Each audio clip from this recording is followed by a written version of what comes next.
오늘 시장 도대체 왜 떨어졌는지 궁금해 하실 분들이 많을 것 같습니다. 어제장까지는 상당히 우호적인 분위기였었거든요. 장 시작 전에 스냅이 실적을 발표했는데 일단 전망에 대해서 가이던스를 좀 낮췄어요. 보시는 것처럼 스냅이 장 중에 마이너스 3.4% 떨어졌는데 장 끝나고 나서 시간 외에서 현재 마이너스 27.68% 거의 급락한 흐름이 나왔죠. 이러면서 역시나 우리나라에서도 뭐 네이버나 카카오 같은 그런 플랫폼 업체들도 역시나 좀 쉽지는 않겠구나라는 생각을 했었습니다.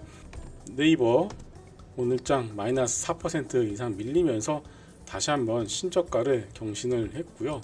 카카오 역시도 마이너스 2.7% 밀려버리면서 좀 안 좋은 흐름을 보여줬습니다. 여기까지는 우리가 어느 정도 예상을 했었는데 문제는 삼성전자와 그리고 SK 하이닉스였습니다. 삼성전자 2%대 SK 하이닉스가 거의 4% 가까운 급락한 흐름이 나왔는데 그 이유에 대해서 우리가 좀 생각을 해볼 필요가 있을 것 같아요. 인도 태평양 경제 프레임워크 IPEF 결국은 중국의 경제적 영향력을 억제하기 위해서 미국이 주도하는 하나의 다자 경제 협력체라고 볼 수가 있는데 이게 어저께 공식 출범을 했습니다. 쉽게 말해서 중국을 견제하자는 건데요. 여기 한국이 포함됐어요. 이번에도 일본에 가기 전에 우리나라에 먼저 들렸잖아요. 괜히 들린 게 아니죠. 들려서 현대차로부터 투자 받아내고 SK 삼성전자로부터 투자 받아낼 거 다 받아낸 다음에 여기에 또 중국을 견제하는 것까지도 이제는 진행한 상황입니다. 이러다 보니까 중국 쪽으로 이제 수출하는 반도체 물량에 대한 오더컷, 즉 다시 말해서 물량이 줄어들지 않겠느냐라는 어떤 그런 우려감이 있었던 것이 오늘 시장 하락의 가장 큰 이유이지 않을까 싶습니다. 결국은 전자랑 하이닉스가 빠졌기 때문에 시장이 빠진 거잖아요. 그러면은 왜 IT 섹터가 빠졌는지를 알아야 되고, IT 섹터가 빠진 거는 결국은 오더컷에 대한 부분들 때문에 시장이 밀렸다라고 봐야 될 것 같아요. 그럼 이거에 대해서 우리가 어떻게 생각을 해야 될 것이냐, 좀 냉정하게 살펴볼 필요가 있을 것 같은데요. 결국은 이제 미국 업체도 얘기가 나왔었는데 이건 사실이 아니라고 나왔고요. 이제 IPEF 때문에 중국 쪽에서 오더컷이 나올 것이다라는 우려감인데, 이거는 이미 일부 업체를 제외하면 거의 없는 것과 마찬가지이기 때문에 결국 이런 것들도 어떻게 보면 루머의 근거라고 좀 봐야 될 것 같습니다. 결국은 시장의 어떤 센티 자체가 호재엔 둔감하고 악재에는 민감한 그런 흐름이다 보니까 어이없는 그런 상황들이 오늘 좀 나왔다라고 좀 봐야 될 것 같고요. 자, 미국 나스닥 시장도 여전히 신저가 부근에서 등락을 거듭을 하고 있고요. 여기서 빨리 돌아서야지 좋은 건데 오늘 이렇게 되면 또 이제 또 전저점 테스트 하겠죠.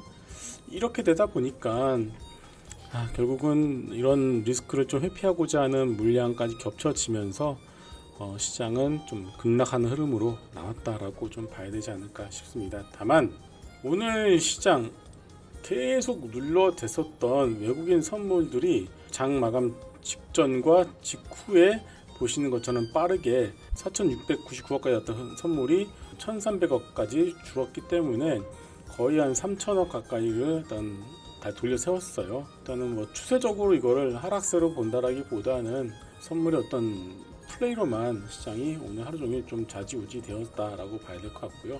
만약에 이게 진짜 추세적으로 간다라면은 외국인 선물을 막판 이렇게 돌렸을 리가 없겠죠. 코스닥 같은 경우도 보시게 되면은 그렇게 많이 팔지는 않았어요.